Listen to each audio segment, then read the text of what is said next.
ഈ കളിയുടെ എല്ലാ നിയമങ്ങളും ഞാൻ പറയുന്നതാ. മനസ്സിലായോടാ? എനിക്കിനി നീയൊക്കെ വിറ്റു തൊലച്ച ഈ മണ്ണിന്റെ ഒരു തരി പോലും വേണ്ടടാ. അതൊക്കെ നിനക്കൊക്കെ ഞാൻ പിച്ചയായിട്ട് എഴുതി തന്നാടാ.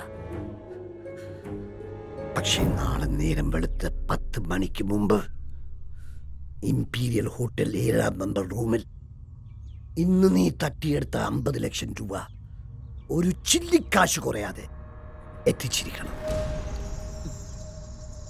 10 മണി കഴിഞ്ഞ് ഒരു സെക്കൻഡ് ആയാൽ 50 ലക്ഷം രൂപയിൽ 4 തൊട്ടു കുറഞ്ഞാൽ ഞാൻ നിന്റെ അനിയനെ വിളിക്കും. ഇതിന്റെ എല്ലാം പിന്നിൽ നീയാണെന്ന് പറയും.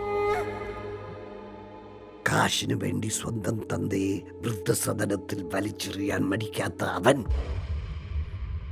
നിന്റെ തല തല്ലി പൊളിക്കുന്നത് ഞാൻ കാണേണ്ടി വരും.